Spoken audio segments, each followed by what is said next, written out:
Hey guys, before the video begins, I just want to ask if you could please rate and comment on the video, especially if you're one of the first 1,000 to watch it or see it within the first 24 hours of release, as this has a colossal impact on my whole channel.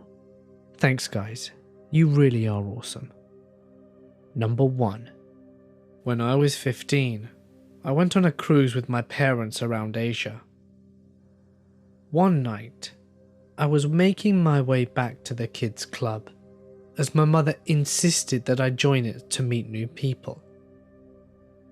After changing into my swimsuit at the cabin, it was around midnight, and since 90% of the people on the ship were elderly, they were already in bed, so everywhere I went was empty. My cabin was on the lowest level of the ship, whereas the pool was on the top deck, so I had a fair way to get there. After waiting for one of the 6 elevators to open for about 5 minutes, I got impatient and ran for the stairs. That's when I heard someone behind me. "Are you running away from me?" I turned around and saw a man who looked to be in his late 20s and dressed from head to toe in grey. He was grinning directly at me. Unsure of how to act, I gave him a slight smile and tried to keep on walking, but he moved quickly and blocked my path. He then began to bombard me with questions. "What's your name? How old are you? Where are you from? Why are you so uncomfortable around me?"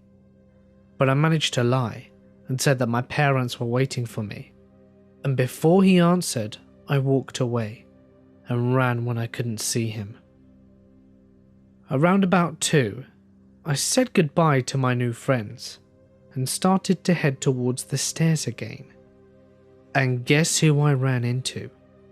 The man was coming up the stairs when I was about to go down. As soon as he spotted me, he grinned. He was purposefully blocking my way, and his questions were getting more and more personal. He kept telling me that I had a pretty smile, and that I was beautiful, and he offered to walk me to my cabin. At this point, obviously, my gut was telling me to get away fast. That was the second time I ran into him, and it was on the same floor. I began to think that his cabin was on that floor, and was worrying what he would do. Every time he said something, I replied with, "I have to go," and eventually I could see this was making him angry. This went on for several minutes. More questions, more compliments, and some touching. I pushed him off though. He then hit the wall beside us when I wasn't giving him the answers I wanted. But then he took a deep breath and smiled at me. I was beginning to get really scared, so I turned around and ran through the glass doors behind me to the pool deck and collided with one of the boys from the club. I began to panic, convinced he was coming after me. I was talking way too fast and hyperventilating, and my friend had no idea what I was talking about. I turned around to point to the man, but he was no longer there. I told my parents about what happened. My mother was determined to find out who he was, and so she went to the little photo shop on one of the decks and looked through the mandatory photos that each passenger had taken before they got on the ship. He wasn't in a single photo. I never saw him again after that. It was as if he was never even on the boat. Number 2. When I was around 10 years old, my family took a trip to Egypt. It was a sorta half cruise down the Nile. We would stay often in various spots to check out things, and I don't think we honestly actually traveled on the boat very far. It's where our rooms were though. My memory is a bit shaky on the finer points, as it was almost 20 years ago, but I do remember lots of the cool things we went to see and do. The Great Pyramids, riding a camel, museums, mummies, etc.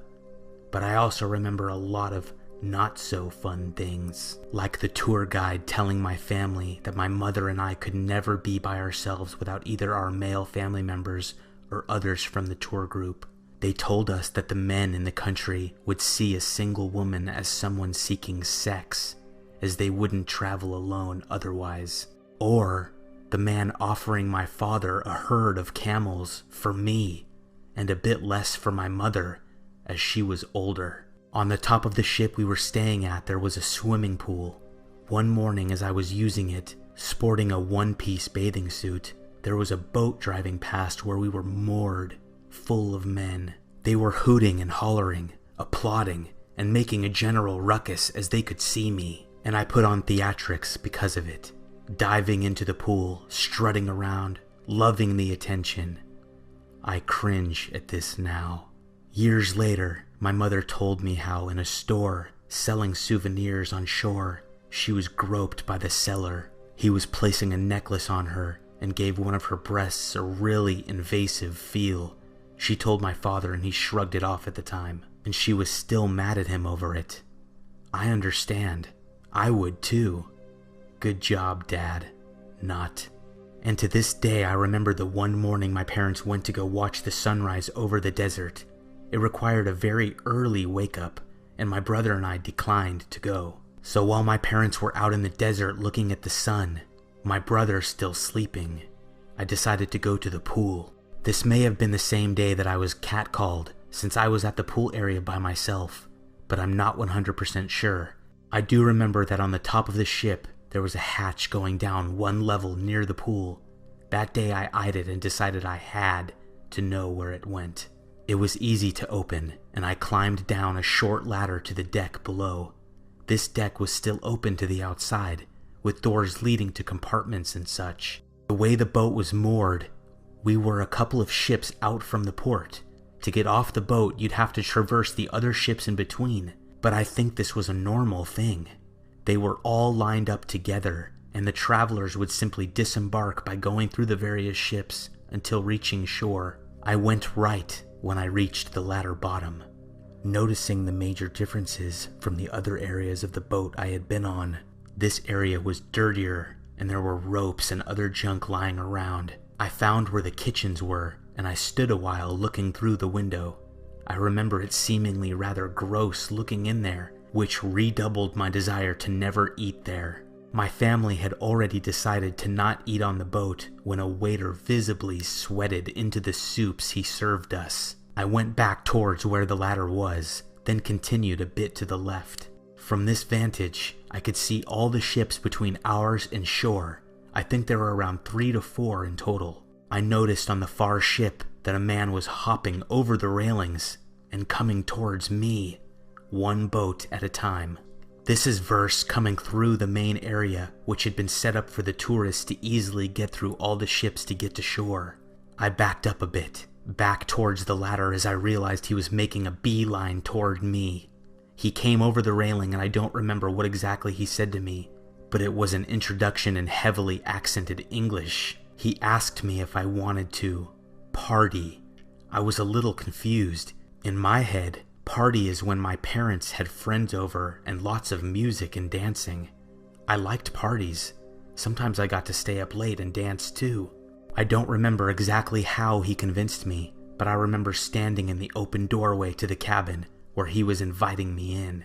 It smelled like smoke, and there was a haze all throughout the room. 3 men in the traditional garb, I don't know what it's called, the long flowing dress-like shirts that they wear, with the headgear as well, were sitting and smiling at me, waving their hands at me. A hookah nearby them. Bottles everywhere. Outside the room the sun was shining and everything was bright and lit up, and there was an underlying smell I couldn't place, smoke drifting, and the blinds were all shut, giving the room a reddish tinge. Out of everything, that memory is the most vivid. I remember looking up at the smiling mustached man standing in the doorway. He wasn't intimidating, a bit scrawny. He had a good smile that didn't seem off. My little prepubescent brain didn't light up though. It went, I'm pretty sure this is one of those situations that I'm not supposed to be in, and I really need to go. Right the heck now. So I booked it. I turned tail, skedaddled to the ladder. It wasn't that far. I didn't look back a single time, just got up the ladder as fast as I could and ran back to our room. My brother was in, where he was still sleeping. I told my parents after they returned. They made a complaint, but nothing ever came of it. The room in question was just a crew member's lounge or something. I never saw any of those guys again. My parents left Egypt disgruntled. I never really thought about it again until a few years later when I was older. Would I be dead by now? Sold into a sex ring? Married to some Egyptian guy with a bunch of kids by now?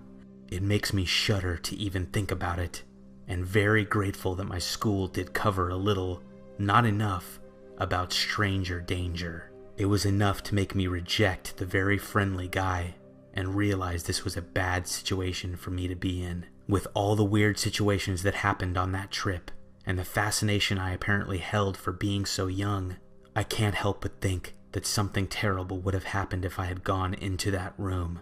Skeeves me out to this day. Number 3. About 8 years ago, when I was 10, my dad and now ex-stepmom got into another knockdown, drag-out fight. So in order to get away for a few days, my dad loaded me and my sister into his truck and took us down a few hours south to see my uncle. We tried to make the most of our time there, and on our last day, my dad took my sister and I to an old battleship that had been turned into a tourist destination. It was just out on the water and it was lovely, and about an hour after walking around the ship, we met up with this random old man. He was dressed in an old raggedy t-shirt and some baggy shorts. He strikes up a conversation with my father out of nowhere. My dad is a pretty sociable person and didn't think much of it, neither did we. The dirty and scraggy old man seemed nice enough after all, but then he seemed to appear everywhere we went. We made our way to the highest deck of the ship to the control room. My dad and sister were standing outside on the deck whilst I was staring at the window of the control room. As I turned to leave, I saw the man standing behind me. His junk hanging out the front of his shorts, just staring at me. Of course, I was terrified. I hightailed it out of the control room and found my dad immediately. I couldn't seem to find a moment alone to tell him of what just happened, since the man was still following us. He followed us out the ship as we headed towards the old submarines. At that point, the man was stopped by some security guards. I waited until we were a considerable distance away from him before I told my dad, and of course, he was livid. He turned around initially intending to find the man and beat the shit out of him, but instead, he found an employee. He stated his complaint and the employee just sighed and nodded. She said that they had had several complaints around the ship, stating that the same man had been exposing himself to others on the ship as well, and that the police had been informed. I've never gone back to that ship. I don't think I could even if I wanted to. It still gives me the creeps when we drive by it on our way to my uncle's. Number 4. My grandparents decided to take the whole family on a cruise at Christmas time around the Caribbean. There were 14 of us, so we were all located in different cabins spread over different floors. I'm a female, so my sister and myself shared a room. I was 16 and my sister was 14. On our first night, we could hardly sleep as the couple in the adjoining cabin were having a very loud argument. The man kept calling the girl a whore and shouted that she was only there because of his money. It went on until the early hours of the morning. After that night, all was quiet, and I assumed that the girl had moved to another cabin, as I never seen or heard her again. The next day we were up early for breakfast. I was keen to explore the ship, and my sister was taking a while to get ready. I thought if I waited in the corridor that I would encourage her to hurry up. While I was waiting in the corridor, I heard the next door opening, and I couldn't help but look to see who the man was that had been doing all of the shouting. He looked at me and his eyes lit up straight away. this horrible feeling came over me. The feeling I now know is gut instinct.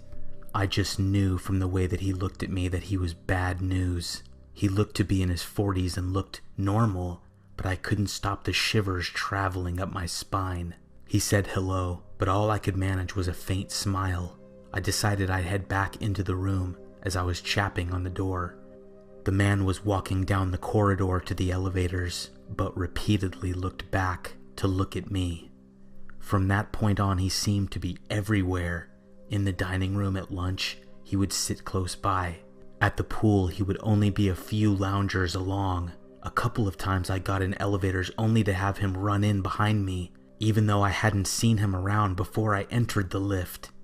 Luckily, even though I wasn't with my family, there had always been other people in the lift when he ran in. All he did was stand and stare at me, and I would get shivers down my back.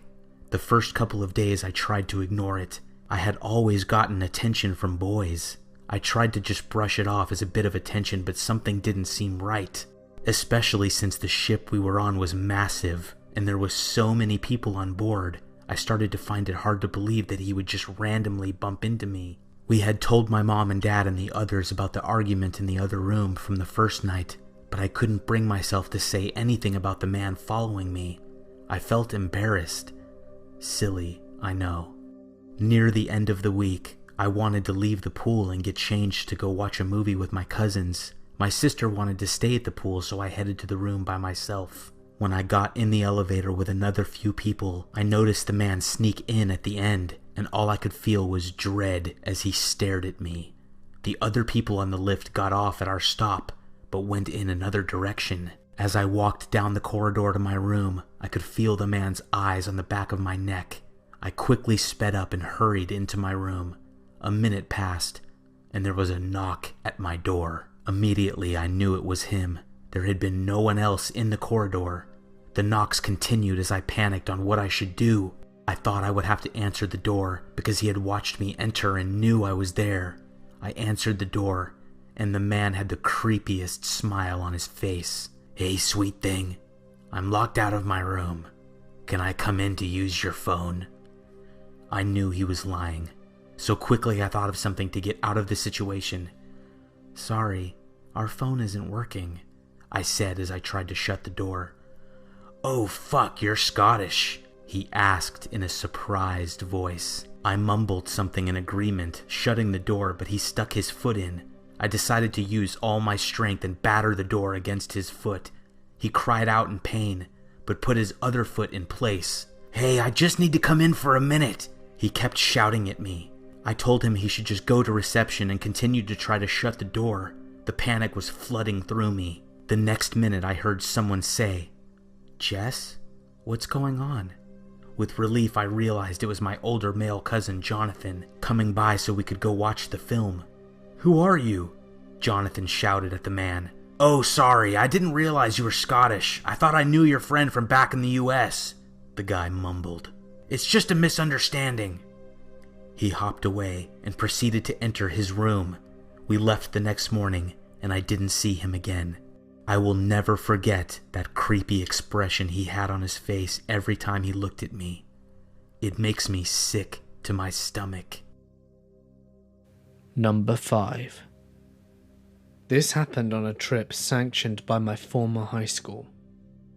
We went to Russia and had a wonderful time in Moscow at St. Petersburg. The travel agency proposed something, an extension for us to go to Tallinn, Estonia, and Helsinki, Finland. Being school kids out of the United States, and some of us for the first time, of course we took it. And we took the uneventful bus trip to Estonia, and then a ship across the Baltic Sea into Finland. The trip leader decided that we had been pretty damn responsible for the past week, and told us that we could sit/eat wherever we wanted to, and told us where to find him. We had lunch on the ship, and that's when things turned creepy. A group of girls had claimed a table to themselves, and were just chatting and eating. Then a man came up to them and started talking to them in Russian. They apologized and said that they could only speak English, and he left. Then he came back a few minutes later and sat at the table right next to them. After a few minutes of having him stare at them, they moved to a different table in a different part of the ship. Unfortunately, a few minutes later, the very same man appeared and sat right next to them again. Then one of them saw him take out a camera and started taking a few pictures of the girls. Having enough at this point, the group of three sets off to find their parents or the teacher, because this is a school trip, remember. They hit the jackpot when most of the teachers and a few parents are sitting together and told them what was happening. The trip leader went off to find some employees on the ship to help us out, and the rest of the girls went to the adults' table. After that, the man left. The girls all felt better but stuck with the adults just to be safe. Then one girl, Mary, went into the restroom. She knew another person was already in there, but felt safe enough to go in on her own. But unfortunately, on her way there she saw the same creepy man from before. She hurried past. Outside the ladies' room she turned back, and he was waiting for her at the end of the hall. So she went into the bathroom and began hyperventilating, having nowhere to go. What she didn't know is that one of the dads followed her, just to be on the safe side, and saw her being followed. He brushed right past that creepy man and stood there guard at the bathroom door, being sure to give the man a proper glare. The man then walked off in a hurry, before he got any other ideas. Once he was gone, the dad knocked on the bathroom door and told Mary that he would wait for her outside and it was safe to come out. The trip leader found someone who spoke English and told them what had happened, and they said that they would keep a lookout for the man and made sure that he got stopped if he caught leaving the ship. No one saw him again, so I assumed that he was caught somewhere, or else he snuck off with pictures of underage girls. Hey guys, it's Mort here and thank you so much for listening. Merry Creepmas everyone. Please remember to leave a like and I'd love to know the types of stories that you'd like me to focus on next. You have the power, so comment away and hopefully you'll see your suggestion as a video very soon. And why not subscribe whilst you're at it? Because you won't want to miss what's next. You can find part 2 of this collaboration on screen now. I narrated an extremely scary story over on Being Scared's channel about a guy and his roommate, so please head on over and listen to it. It's the best story of the lot, so honestly, check it out. Link on screen now and in description. You won't regret it. Finally, don't forget you can see more of me on Twitter and Instagram. But for now guys, I'm going to sign off. Stay awesome, and I'll see you in the next one.